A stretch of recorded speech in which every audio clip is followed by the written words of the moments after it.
Hello दोस्तों, library ज्ञान में आप सभी का फिर से एक बार स्वागत है। फिर एक नया नोटिफिकेशन लेकर आप सभी के लिए मैं आया हूँ। अपॉइंटमेंट न्यूज़ है ये। Chouksey college of science and commerce का ये नोटिफिकेशन है जो आज के दैनिक भास्कर न्यूज़पेपर पर प्रकाशित है। अगर जो भी इस पोस्ट के लिए एलिजिबिलिटी रखते हैं वो बिल्कुल अपना रिज्यूम इस नीचे दिए हुए ईमेल आईडी पर सेंड कर सकते हैं। ईमेल आईडी डिस्क्रिप्शन पे भी है, आप जाकर वहीं से डायरेक्ट मेल क्लिक करेंगे, मेल खुल जाएगा, आप मेल कर सकते हैं। ठीक है, तो चलिए थोड़ा सा डिस्कस कर लेते हैं इस नोटिस वैकेंसी के बारे में। Chouksey college of science and commerce से ये नोटिफिकेशन निकल कर आया है जो कि एफिलेटेड है अटल बिहारी वाजपेयी विश्वविद्यालय बिलासपुर। आप सभी जानते होंगे, भली भांति अवगत होंगे कि इनका पहले नाम बिलासपुर विश्वविद्यालय था। इसी से एफिलेटेड है Chouksey college of science and commerce जो कि लाल खदान मस्तूरी रोड में NH 49 बिलासपुर में स्थित है। ठीक है, application are invited the for the appointment of following post under section 28 है ना। हमारे यहाँ धारा अधिनियम परिनियम 28 के तहत इसमें भर्ती होती है। ठीक है, ये बहुत इंपॉर्टेंट है, एक बार अवश्य पढ़ लीजिएगा। तो किस किस पोस्ट पर कितने कितने पद आए हैं, किस किस सब्जेक्ट पर, वो मैं अब डिस्कस कर देता हूँ। ये असिस्टेंट प्रोफेसर का वैकेंसीज निकला हुआ है जिसमें हिंदी में 1 पोस्ट है, इंग्लिश में 1 पोस्ट है, कॉमर्स में 2 पोस्ट है, कंप्यूटर साइंस में 2 पोस्ट है, जूलॉजी में 2 पोस्ट है, बॉटनी में 2 पोस्ट है, बायोटेक्नोलॉजी में 1 पोस्ट है, केमिस्ट्री में 2 पोस्ट है, लॉ में 3 पोस्ट है, हिस्ट्री में 1 पोस्ट है, पॉलिटिकल साइंस में 1 पोस्ट है, सोशियोलॉजी में 1 पोस्ट है और मैनेजमेंट में 1 पोस्ट है।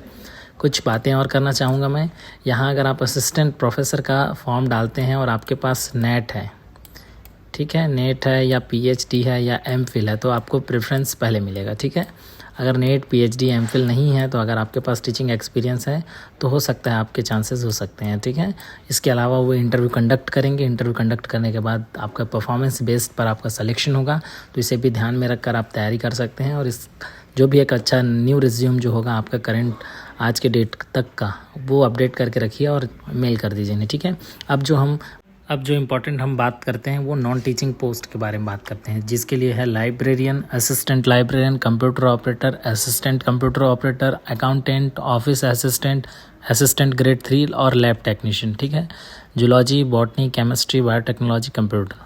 तो देखिए यहाँ बस इंपॉर्टेंट जो पोस्ट है जिसके मैटर पर मैं बात करना चाहता हूँ वो है लाइब्रेरियन। लाइब्रेरियन का 1 पोस्ट है यहाँ पर, कहाँ, चौकसे कॉलेज पे। ठीक है, नॉन टीचिंग का पोस्ट है और साथ में एक असिस्टेंट लाइब्रेरियन का भी पोस्ट है। इसके अलावा कंप्यूटर ऑपरेटर का 1 पोस्ट है, असिस्टेंट कंप्यूटर ऑपरेटर का 1 पोस्ट है, अकाउंटेंट का 1 पोस्ट है, ऑफिस असिस्टेंट का 2 पोस्ट है और AG3 असिस्टेंट ग्रेड 3 का 2 पोस्ट है और लैब टेक्नीशियन का 5 पोस्ट है। 5 पोस्ट अर्थात एक पोस्ट, एक जूलॉजी के लिए, एक बॉटनी के लिए, एक केमिस्ट्री के लिए, एक बायोटेक्नोलॉजी और एक कंप्यूटर के लिए। ठीक है, तो ये नॉन टीचिंग के पोस्ट के लिए बहुत लोग एलिजिबल होंगे, क्योंकि देखिए आप जो मतलब मैक्सिमम वैकेंसीज देखते होंगे जिसमें लाइब्रेरियन मंगा है, यहाँ पर लाइब्रेरियन के लिए आपका नेट ज़रूरी है। ठीक है, उनको ज़्यादा प्रेफरेंस देंगे जिनका नेट रहेगा। ठीक है, नेट के साथ साथ अगर नेट नहीं है, PhD है तो उनको भी प्रेफरेंस मिलेगा, और अगर लाइब्रेरियन के वर्क का एक्सपीरियंस होगा तो उनको भी प्रेफरेंस मिलेगा। ठीक है, असिस्टेंट लाइब्रेरियन के लिए हो सकता है अगर UGC का वो रूल रेगुलेशंस फॉलो करते होंगे तो बिल्कुल इसके लिए भी नेट ज़रूरी है,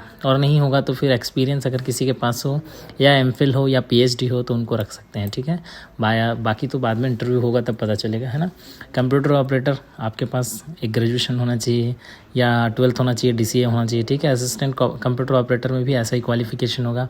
अकाउंटेंट के लिए आपका BCom MCom होना चाहिए, टैली वगैरह होना चाहिए। ऑफिस असिस्टेंट के लिए नॉर्मल ग्रेजुएशन जरूरी है।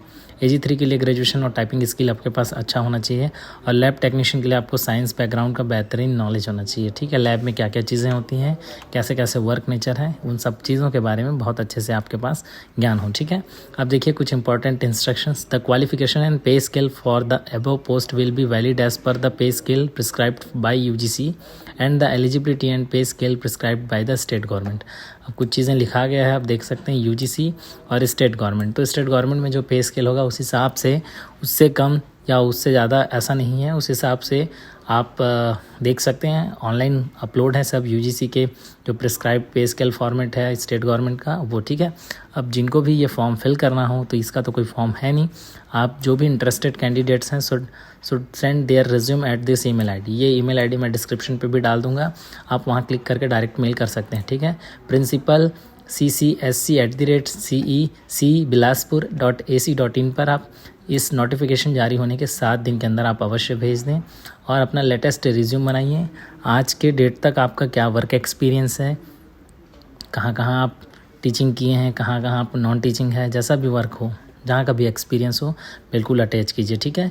तो ये नोटिफिकेशन चौकसी college of science and commerce का है, बहुत इंपॉर्टेंट है आप लोगों के लिए जो अभी खाली हैं। बिल्कुल ये फॉर्म भर दीजिए और अपने आप को पहचानिए। अवसर देखिए एग्ज़ाम फॉर्म जॉब का, और ये लोकल जो बिलासपुर है उनके लिए तो बहुत बेस्ट है। और किसी भी प्रकार का कुछ भी डाउट्स हो तो आप कमेंट सेक्शन में पूछ सकते हैं, बिल्कुल मैं रिप्लाई दूंगा। किसी भी तरह से आपको कोई भी सब परेशानी होता है बिल्कुल आप कमेंट सेक्शन पे लिखिए, मैं रिप्लाई दूंगा। धन्यवाद दोस्तों, फिर मिलेंगे नए वीडियो में। आज के लिए केवल इतना ही। Thank you so much.